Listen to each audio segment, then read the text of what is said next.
오늘 우리는 수요일마다 계속해서 사사기를 지금 또 살펴보고 있는 가운데 있는데, 오늘 사사기 14장입니다.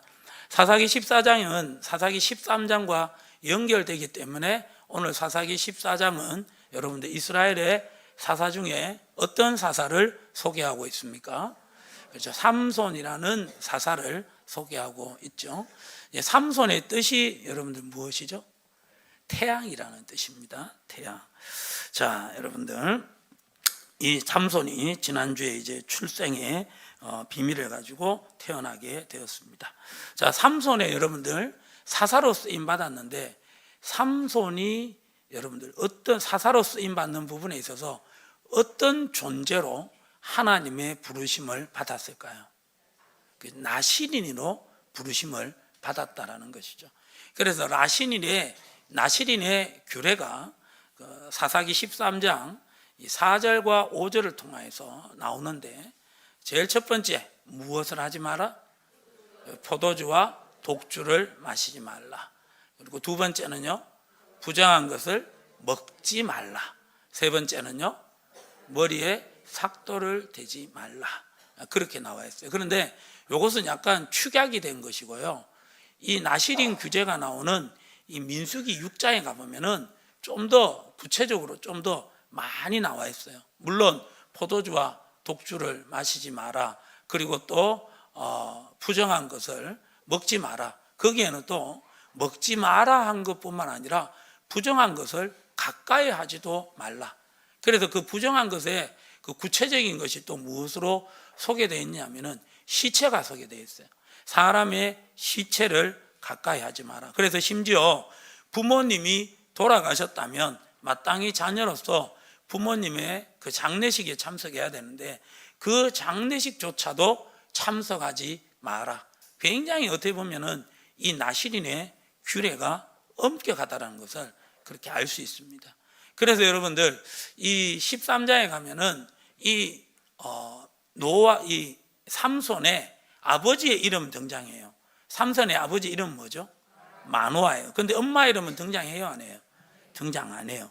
등장 안 하는데 특별히 찾아보세요. 사사기 13장 그 3절의 말씀해 보시면은 4절의 말씀해 보시면은 시작. 그러므로 너는 삼과 포도주와 독주를 마시지 말며 어떤 부정한 것도 먹지 말지니라. 여기에서 지금 포도주와 독주를 먹지 말고 부정한 것을 먹지 마라, 이것을 지금 누구 보고 먹지 마라고 한 거예요?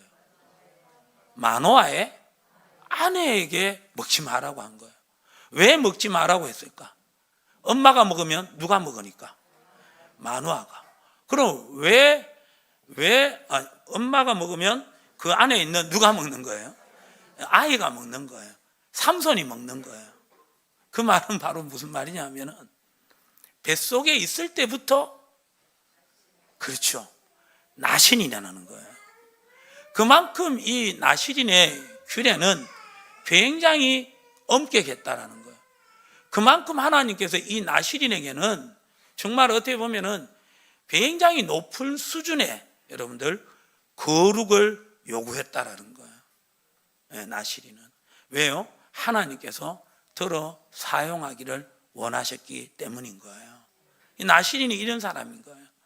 그리고 이 나시린이 하는 일이 바로 뭐냐면은 바로 이스라엘을 무엇을 위하여서?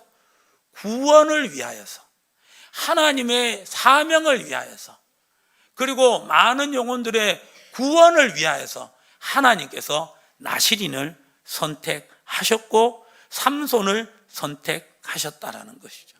그런 의미로 보면은 하나님은 우리도 나시린으로 부르셨다라는 거예요. 왜요? 우리에게는 구원의 사명이 있다라는 것이죠. 바로 예수 믿지 않는 불신 영혼들을, 계속해서 지옥의 멸망길로 가고 있는 그 영혼들을 우리가 예수 이름을 전하는 가운데 그들을 뭐 해야 되는 거예요? 구원해야 된다라는 거예요.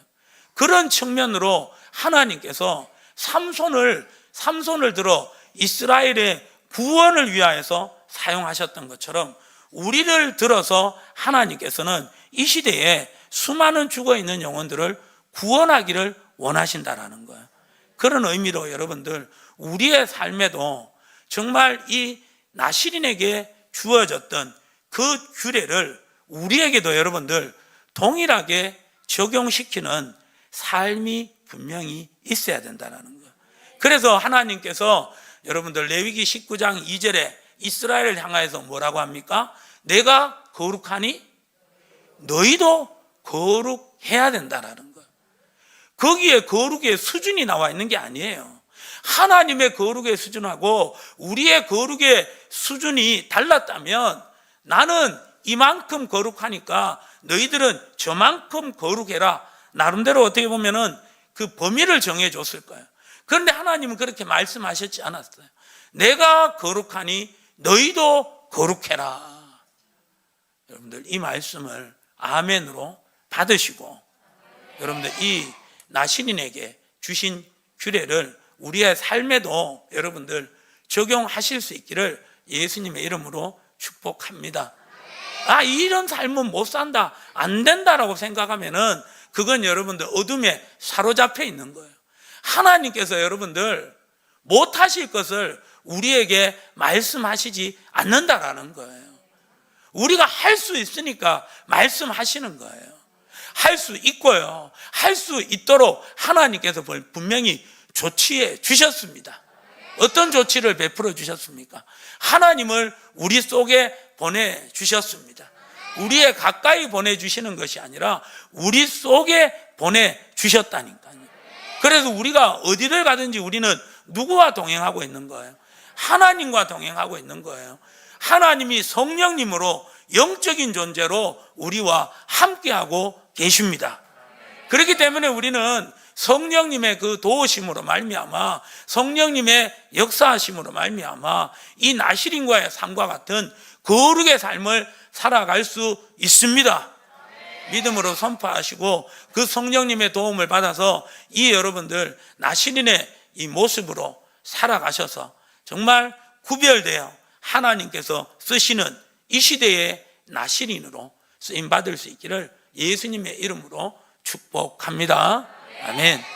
자, 그 가운데 여러분들 이 삼손은 이제 나실인의 어떤 규례와 사명을 갖고 태어난 거예요. 그러면 삼손의 삶은 여러분들 포도주와 독주를 먹으면 됩니까? 안 됩니까?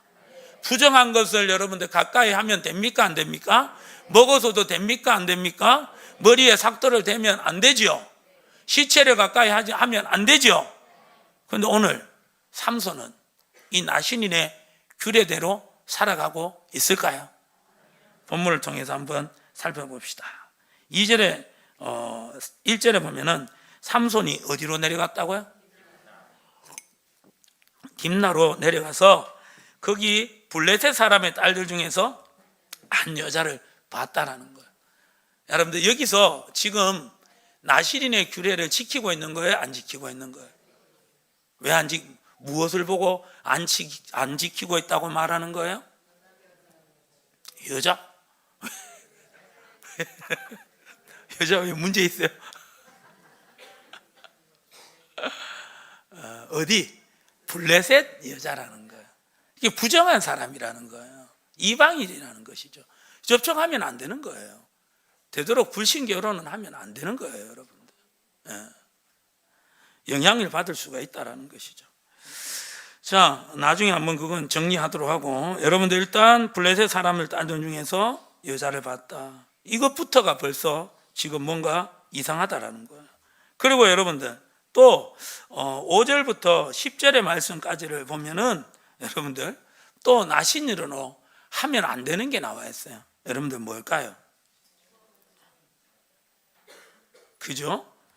그게 보시면은 9절에 보시면은 손으로 8절에 보면은 얼마 후에 삼손이 그 여자를 맞이하려고 다시 가다가 돌이켜 그 사자의 무엇을 봤다고요? 죽음을 봤다라는 거예요. 죽음이라는 건 뭐예요? 시체를 봤다라는 거예요. 그런데 거기에 뭐가 가득하다? 그렇죠. 벌떼와 꿀이 있는지라. 그러는 가운데 그 꿀을 삼손이 어떻게 한 거예요? 9절의 말씀처럼. 그렇죠. 가지고 먹었다라는 거예요.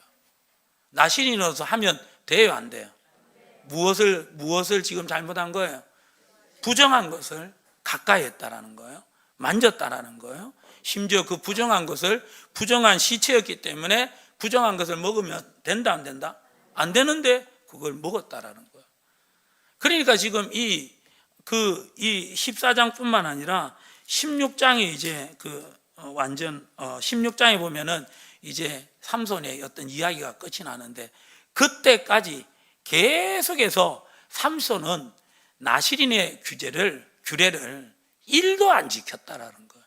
모두 다 어겼다라는 거예요. 모두 다 어겼어요. 자, 그러면 지금 이 삼손은 잘 살아간 거예요? 잘못 살아간 거예요? 잘못 살아간 거예요. 그런데 우리가 이 성경을 우리가 잘 볼 수가 있어야 되는 거예요. 우리가 보통 삼손 생각하면 여러분들 어떤 사람이라고 좀 생각이 듭니까? 예? 그렇죠. 힘센 사람. 근데 힘센 바보야. 그렇죠. 오늘은 딥나 여인에게 여러분들 목매고, 또 나중에는 그렇죠, 블레셋 여인 들릴라 그 기생한테 목매는 거예요. 힘센 바보, 여자만 밝히는 논팽이. 이게 여러분들 삼손의 모습이에요. 근데 우리가 이렇게 생각하는 이유가 바로 뭐냐 하면은, 세상에 여러분들 TV에 나오는 영화하고 드라마 때문에 그래요. 삼손과 드릴라, 이 여러분들 이걸로 네이버에 검색을 쫙 쳐보면 어떻게 됐습니까? 수많은 드라마가 나오고 수많은 뭐가 나오는 거예요? 영화가 나오는 거예요. 거기에 보면 전부 다 삼손이 누구 때문에?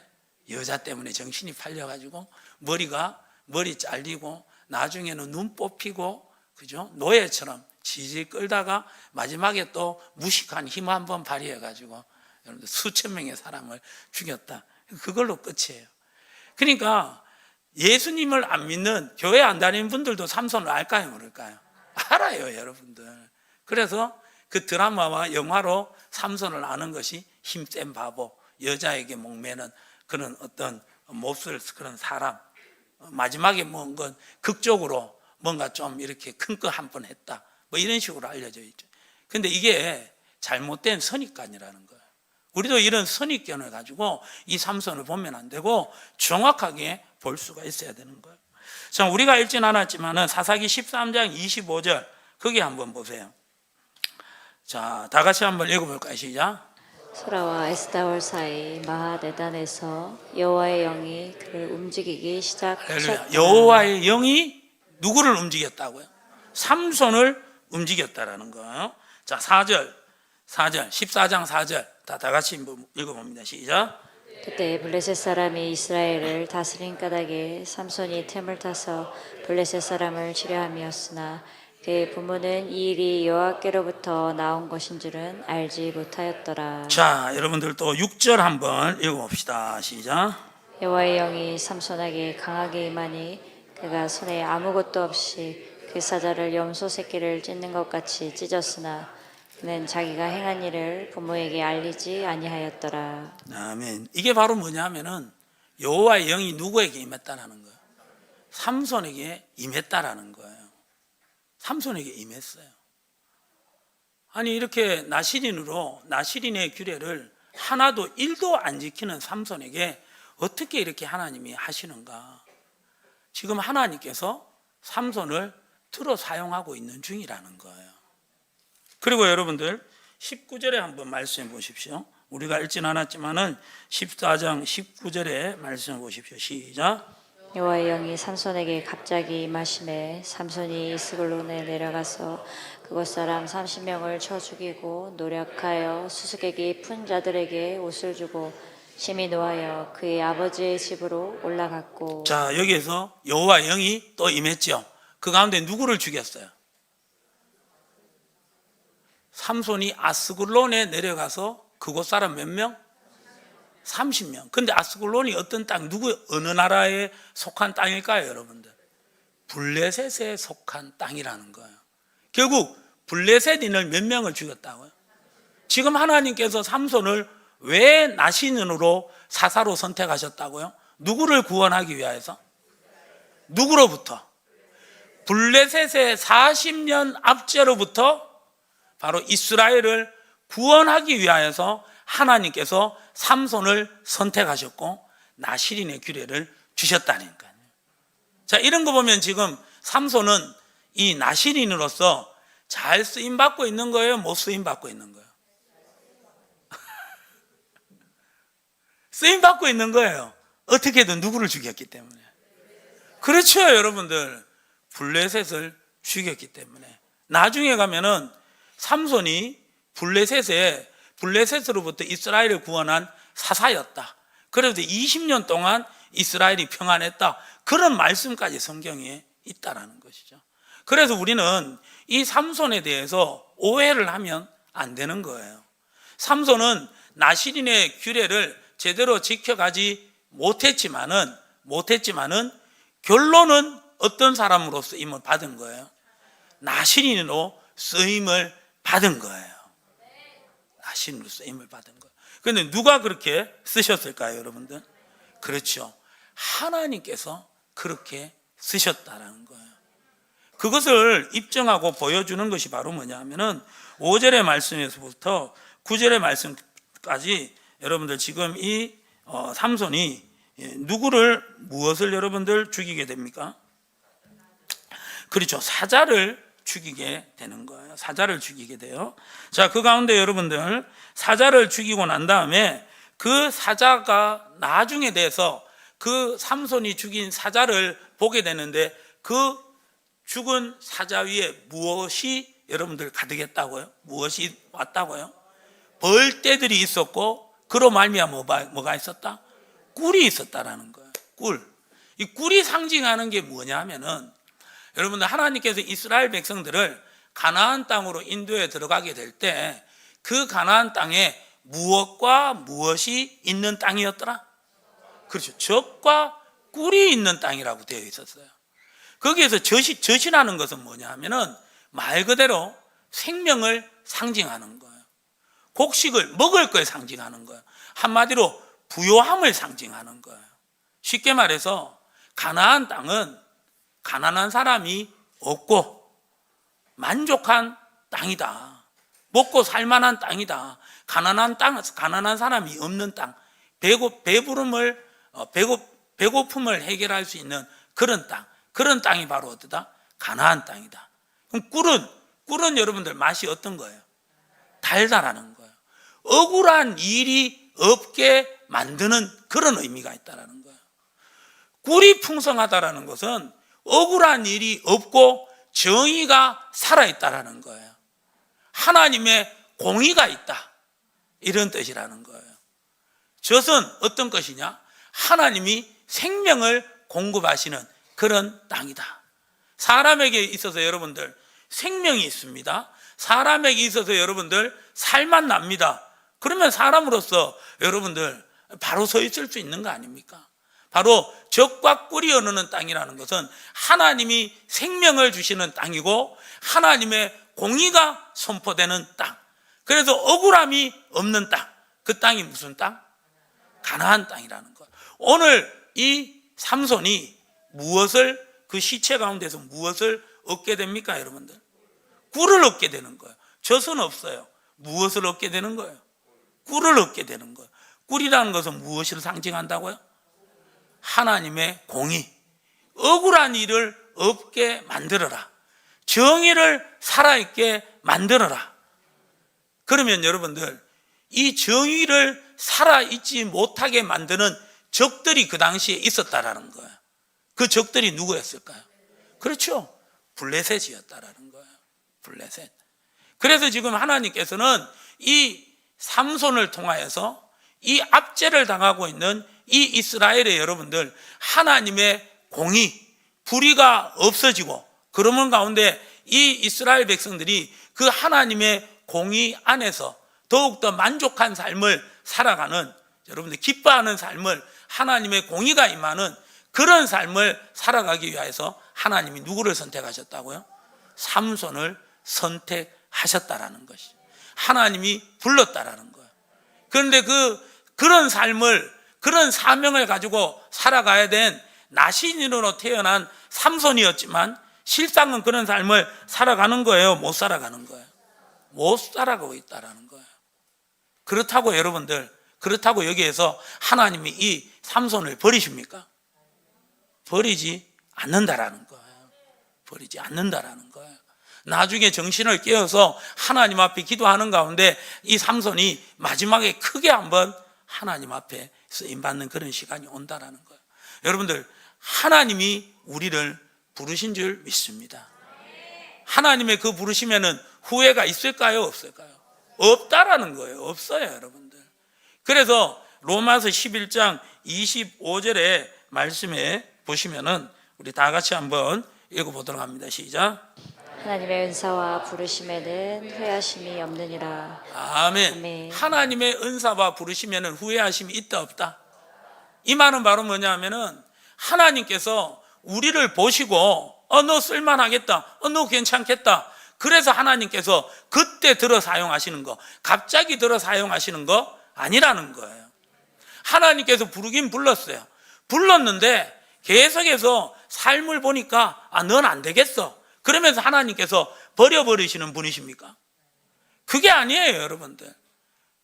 사울의 삶을, 사울왕의 삶을 보면 그런 것도 같아요.